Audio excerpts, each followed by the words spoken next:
Bonsoir à toutes et à tous, bienvenue au Petit Pilier, de retour après quelques jours de vacances. On n'était pas au ski alpin, mais on a beaucoup suivi l'actualité de rugby, notamment ce soir. Nos deux spécialistes, nos deux invités, ils sont au taquet, ils sont à fond.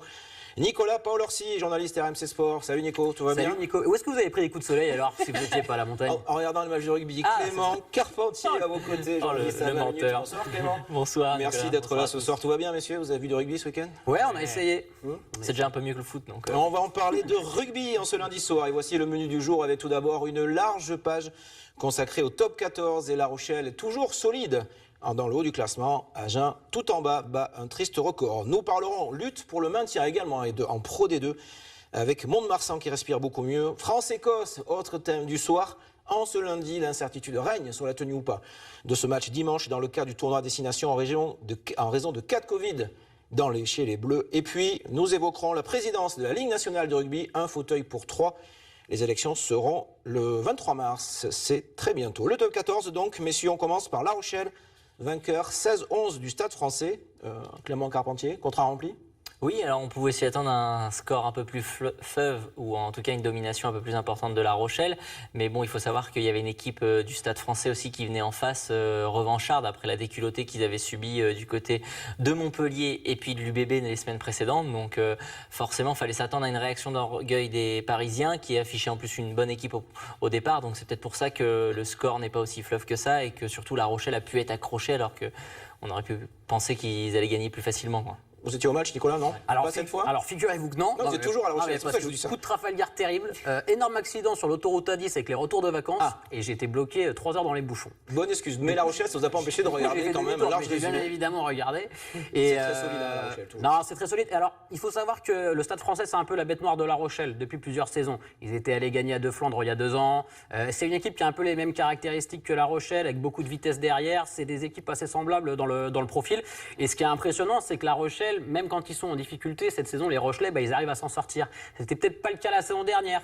Donc voilà, malgré des joueurs qui sont appelés en sélection, malgré des blessés, il y a des jeunes qui sont en train de très bien tourner. Je pense aux 3e ligne, Paul Boudéan, les frères Boudéan, là, qui sont vraiment en train de s'affirmer, de monter en puissance. Donc en plus, ils ont des jeunes du centre qui commencent à avoir un vrai rôle. Il est aussi là qui commence à Thomas prendre de l'épaisseur. Bergeron. Il y a vraiment des joueurs qui sont en train d'exploser. Donc du coup, ils ont de la profondeur de banc, des ressources. Et pendant ces périodes de doublons, ils arrivent à gagner des matchs. La Rochelle-Toulouse, match en retard ce samedi. Alors amputé des deux côtés par l'absence d'internationaux, ça vaut quelque chose ce match ou pas? Bah oui, ça vaut toujours quelque chose, La Rochelle-Toulouse, même si Toulouse, ça ne sera pas la grande équipe de Toulouse. Ce qui est intéressant, c'est sur cette deuxième partie de saison, on voit aussi un peu La Rochelle, l'attitude qu'ils ont contre les très grosses équipes. Parce que quand ils ont été gagnés à Toulon, c'était quand même la première fois qu'ils allaient gagner contre un membre du top 6 à l'extérieur.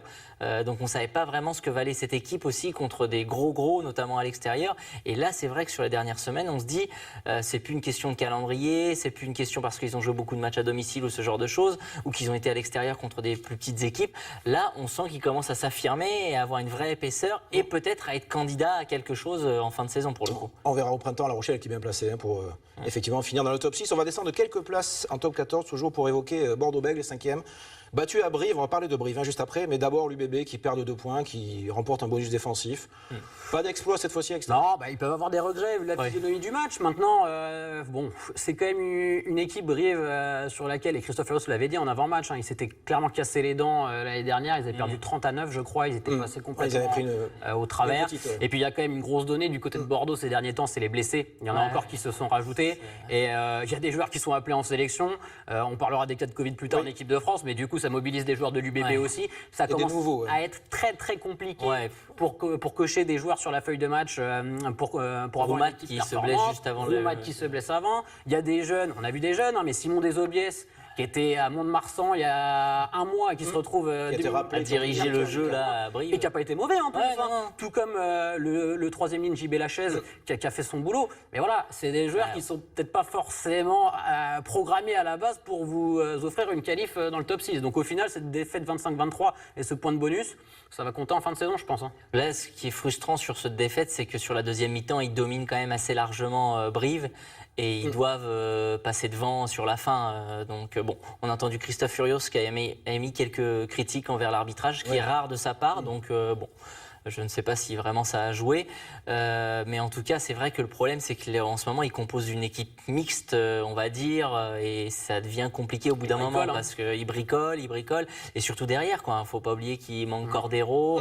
Là, ils ont peut-être blessé Buros pour un petit bout de temps. Lucu qui est en équipe de France. On parle de Brive un peu ou pas, monsieur? Ah oui, bien sûr. Brive, encore performant. Brive a fait du Brive. Brive a fait du Brive, solide à la maison.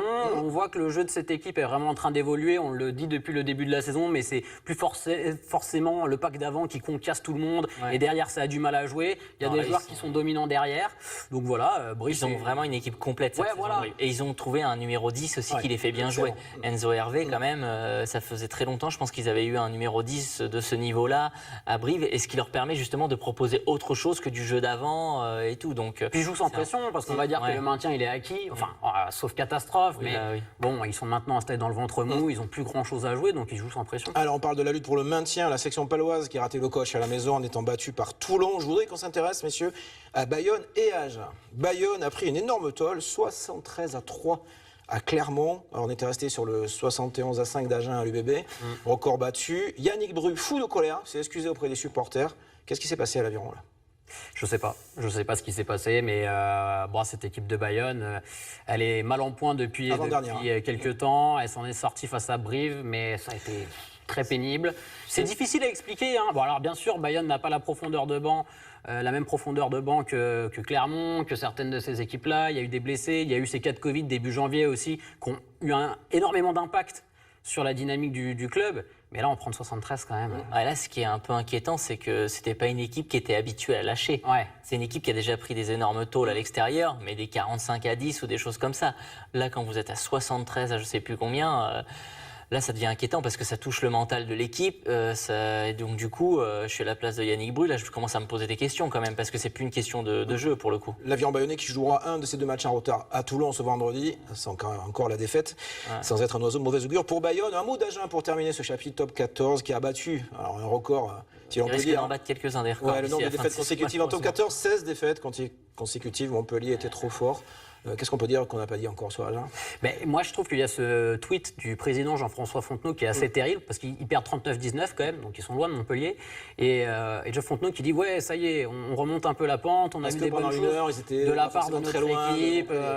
Ouais, mais au final, ils n'étaient pas très loin contre Montpellier, qui est déjà Montpellier mal en point aussi. Donc, tu prends 20 points. Et ça dure 80 minutes. 20 points dans les dents, quoi. Ça pique, surtout qu'il n'y a pas eu de changement au moment où ils ont changé de staff. Quand même, on peut dire ce qu'on veut, mais normalement, il y a quand même un choc psychologique ou je sais pas, on repart sur quelque chose de plus positif. Et là, il n'y a eu aucun changement entre l'OSUC et le nouveau staff. Donc, Agen déjà en Pro D2, on l'a déjà dit. Agen en Pro D2, et puis ils ont un effectif Pro D2 sur le papier, même si cette année ils avaient plutôt bien recruté, on se rend compte qu'ils se sont trompés dans le recrutement. Surtout, je m'inquiète. Je commence à m'inquiéter aussi pour eux pour l'année prochaine. Et on va attendre de parler de la saison prochaine en Pro D2. On va parler de celle de cette année en Pro D2. Messieurs, c'est le deuxième thème du soir. On va s'intéresser à la lutte pour le maintien. Biarritz, au tableau, même qui a perdu à Carcassonne. Il reste troisième. En revanche, Mont-de-Marsan a réalisé une perf en s'imposant à Valence-Roman ce week-end, adversaire direct dans la lutte pour la Pro D2. Et quelle perf! 48-16 pour les Landais. Oui, c'est une tôle. Après, oui, exactement. Mais là où ils ont eu de la chance, ou pas de la chance, puisque c'est le jeu, c'est qu'ils ont joué quand même une bonne partie du match à 15 contre 14. Et donc, du coup, ils ont profité de cette supériorité. Exactement. Ou même au rugby, des fois, il n'y a pas de différence. D'autres sports en supériorité numérique, ça ne sert à rien. Très, très avantageux. Vous êtes en forme, vous. Retour de vacances, on vous sent bien là. Pardon, Clément, allez-y. Non, mais ils ont profité et ils ont fait le plein. Et heureusement pour eux, parce que je crois que le week-end dernier, ils avaient perdu contre Montauban à domicile. Donc, il fallait qu'ils se ressaisissent obligatoirement là dans la semaine qui suivait parce que sinon c'était très compliqué. Et en plus c'était contre Valence-Roman qui est quand même un club ou un concurrent direct pour la lutte pour le maintien. Donc ils vont souffler un petit peu, mais surtout maintenant il faut qu'ils essayent d'enchaîner.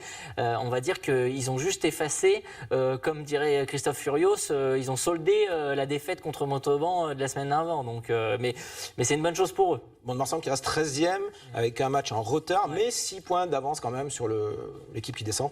Ouais, je sais pas pourquoi, moi j'ai jamais été inquiet pour eux. Il y a eu ce début de saison qui était catastrophique, après ils ont relevé la tête et on sentait quand même que c'était une équipe qui avait retrouvé un semblant de jeu, des valeurs dans le combat, ce qui fait un peu la force de Mont-de-Marsan ces dernières saisons. Il y avait aussi un staff nouveau avec de jeunes coachs. Il fallait que ces coachs s'habituent à la Pro D2, à la gestion d'un groupe et tout ça. Moi je pense qu'ils vont s'en sortir. Alors après, comme l'a dit Clément, il va pas falloir laisser trop de points en rond à la maison. Mais je pense que sur le papier, Mont-de-Marsan doit s'en sortir, vu ce qu'il montre ces dernières semaines. Mont-de-Marsan qui reçoit Carcassonne ce vendredi soir. Carcassonne qui a battu Biarritz ce week-end, mais l'occasion pour les Montois d'enchaîner, comme vous le disiez Clément, juste avant de terminer cette Pro D2, un mot de Soyons-Angoulême, battu logiquement à la maison par Perpignan et qui va affronter Vannes en plus le week-end prochain. Logique, hein? Oui, j'ai envie de dire logique comme vous, mais bon, ce qui est quand même un peu ennuyeux, c'est qu'ils jouent quand même une bonne partie du match en supériorité numérique. Et ils en prennent quand même, je sais pas combien, sans... C'est possible. Non, mais voilà, c'est l'exemple contraire, quoi. C'est quand même qu'ils... Alors oui, ils jouent contre Perpignan, qui est la grosse équipe de Pro D2, mais ils jouent quand même, je sais plus combien, plus d'une mi-temps, je crois, en supériorité numérique. Et finalement, ils perdent quand même 31-19, ils saisissent pas l'opportunité. Bon... C'est une saison à la Genèse. Mission impossible. Pour le maintien. Et puis on parlait du fameux choc psychologique qui n'avait pas eu lieu à Agen. Pareil à Soyons-Angoulême, Vincent Etcheto n'a pas amené son entrain, sa joie de vivre, tout ce qui fait sa force, quoi. Donc, ça n'a pas suffi. Non, non. Et puis ça va mal se finir aussi, malheureusement, quoi. Parce qu'il y a trop d'écart, en fait. Au bout d'un moment, c'est aussi ça. Mais la Pro D2 est tellement dense.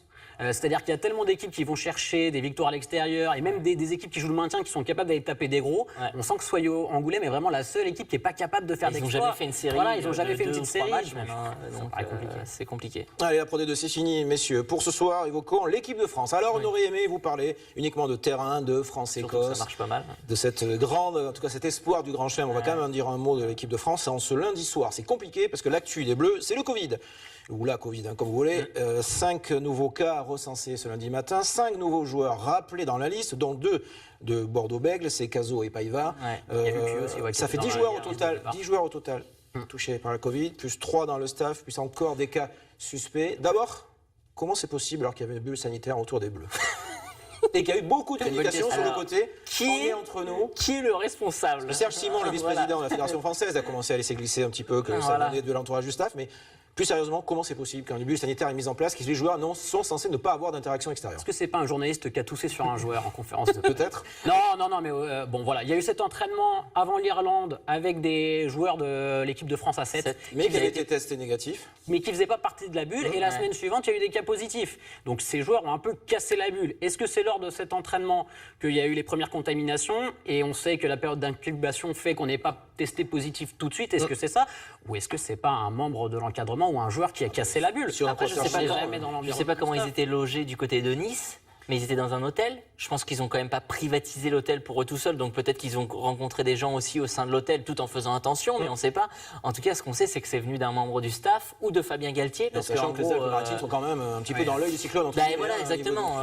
C'était pas la meilleure idée d'aller partir en stade. Ça fait très du sérieux côté tout de ça Nice. quand même. C'est pas ça, c'est qu'au bout d'un moment, on a l'impression que ça va pas s'arrêter. Vu que la bulle a été fissurée, a explosé, du coup on a l'impression que ça ne va pas s'arrêter. Et moi je me demande aujourd'hui ce qui serait pas mieux, c'est de mettre tous les joueurs, les 31 de la première liste complètement à l'écart et en prendre 31 nouveaux avec lesquels on va jouer au moins le match de l'Écosse, voire peut-être le match qui suit, parce qu'en fait là ça va jamais s'arrêter.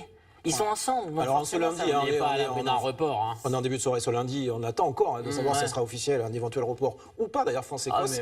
Raphaël Ibanez disait hier soir chez nos confrères de Stade 2 que le match se jouerait. Non, mais alors, déjà, il y a. Sûrement, on n'en sait rien. C'est quand même terrible sportivement, parce qu'on était quand même bien parti pour faire le Grand Chelem. Et quand on voit qu'Antoine Dupont, Charles Olivon, Brice Dulin sont testés positifs, Cyril Baye, j'en passe, il y en a plein, Arthur Vincent, mais bref, il y a des joueurs importants, il y a beaucoup de titulaires, des joueurs qui ont été titularisés en Irlande qui seront absents, c'est compliqué. Maintenant, après, on a vu qu'on était capable d'aller chatouiller les Anglais avec un 15 B, voire 10, voire C. Donc voilà, non, ce qui est compliqué, c'est dans la préparation, parce que du coup, ce cluster, il s'est un petit peu formé à Marcoussis. Les entraînements collectifs ne vont pas débuter tout de suite, donc vous avez une préparation de blessures, voilà, des risques de blessures. Et comment ça se passe? Est-ce qu'il ne faut pas fermer Marcoussis, essayer d'aller s'entraîner ailleurs avec des joueurs qui sont testés négatifs?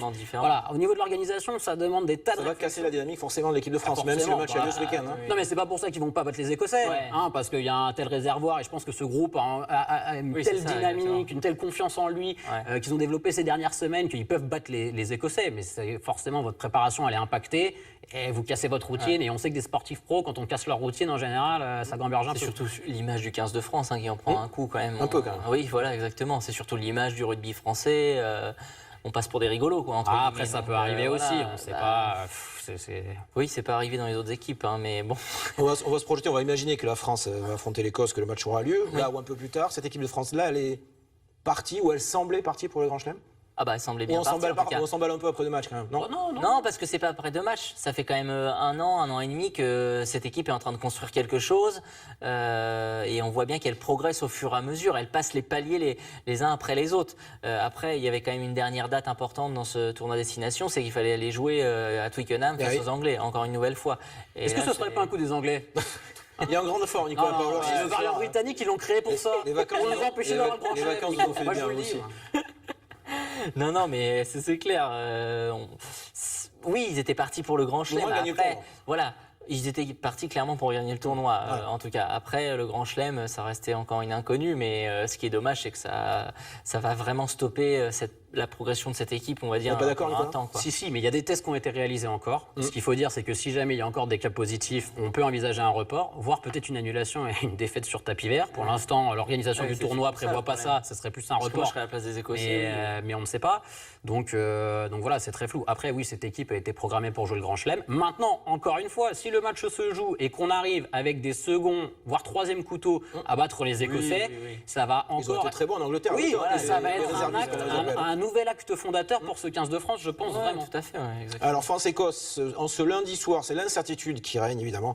Il faut savoir si cette 3e levée du tournoi à destination aura lieu ou pas ce dimanche. La France qui a remporté ses 2 premiers matchs. On va terminer, messieurs, par parler des coulisses du rugby français. Il y avait longtemps, avec l'élection à la présidence de la Ligue nationale, donc le gouvernement du rugby professionnel. Un fauteuil pour 3. Ça sera le 23 mars, l'élection. René Bouscatel, l'ancien président de Toulouse. Alain Tingot, l'ex-président d'Agen, actuel vice-président de la Ligue. Et Vincent Merlin, le patron de La Rochelle. Nicolas Paolo-Orsi. Non, il n'y est pas. C'est un peu le bazar ou pas? On a l'impression que chaque candidat est vraiment un courant politique. Vincent Merlin, c'est le patron, un petit peu le représentant des clubs. Complètement. Et puis, chaque président a son soutien, a ses soutiens au niveau des clubs. Bon, c'est difficile d'y voir clair. On sait que ça va être quand même, c'est une année charnière parce qu'il y a un appel d'offres qui est fait pour négocier aussi les droits télé du top 14, qu'avec tout ce qui se passe au niveau du foot aussi, ça va être une vraie période charnière à bien négocier pour le rugby français. Voilà, il y a Vincent Merlin qui est le président le plus ancien en top 14. Une opposition à la Fédé ou pas, lui? À Bernard Laporte et tout ça? Un peu ou pas? C'est en opposition un petit peu parce que là aussi il va falloir s'entendre. C'est ça le problème. C'est qu'il y avait c'est pas le candidat de la Fédé, on va dire. Donc Vincent Merlin, en principe, il est un peu plutôt dans le candidat des l'adversité. clubs et de la Ligue. Donc oui, après on peut pas parler vraiment d'animosité entre les deux personnages. Je pense que Vincent Merlin travaillerait peut-être plus avec Bernard Laporte que ne le faisait Paul Gauze. Ils sont pas très potes, Paul Gauze et Bernard Laporte.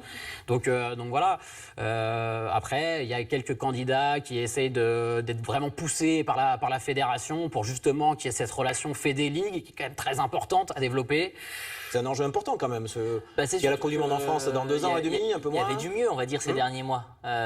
Sur l'harmonisation des calendriers, sur tout ça. Il y a quand même pas mal de mieux. Vraiment, le 15 de France a pris une place importante. Alors après, si on est pour ou on est contre, voilà. Donc il faut surtout espérer que ça continue à s'améliorer là-dessus et qu'on ne reparte pas en arrière avec une guéguerre, d'ego, toutes ces choses-là. Après, sur les 3 personnalités, c'est plutôt 3 personnalités qui ont une bonne image dans le rugby français, qui ont plutôt fait du bon boulot dans leur club aussi respectifs. Personnalité plutôt consensuelle?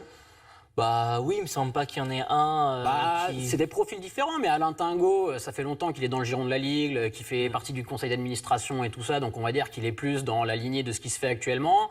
Voilà, Vincent Merlin, c'est l'historique qui va un peu défendre les clubs et monter au front pour privilégier les intérêts du club, et Bouscatel qui lui aussi a énormément de bouteilles avec le Stade Toulousain, qui a géré toute sa carrière de président, le doublon Stade Toulousain, équipe de France, donc il connaît ces problématiques-là. C'est 3 profils vraiment différents. Oui, puis il y a pas, je pense pas qu'il y aura cette problématique aussi d'ego qu'il y avait entre Paul Gauze et Bernard Laporte, parce que là, au-delà des problématiques, on va dire, de terrain, il y avait aussi une problématique d'ego entre 2 personnalités très très fortes, alors que je suppose que les autres sont un peu plus, comme vous dites, consensuels, on va dire ça. Et ça fera pas de mal au rugby français. Oui, c'est une élection qui se passe dans le calme, le 23 mars, cette élection à la présidence de la Ligue nationale de rugby. On rappelle les 3 candidats en lice. René Bouscatel, l'ancien président de Toulouse. Alain Tingot, celui d'Agen, qui est actuel vice-président de la Ligue. Et puis Vincent Merlin, le patron de La Rochelle. L'un des favoris pour le titre cette année de champion de France de rugby. Merci, messieurs. Nicolas Paolo-Orsi. Merci à vous. RMC Sport, Clément Carpentier, de 20 minutes d'être venu sur le plateau ce lundi soir pour parler rugby. On se retrouve lundi prochain, même endroit, même heure. Belle soirée sur Noah. Bye bye.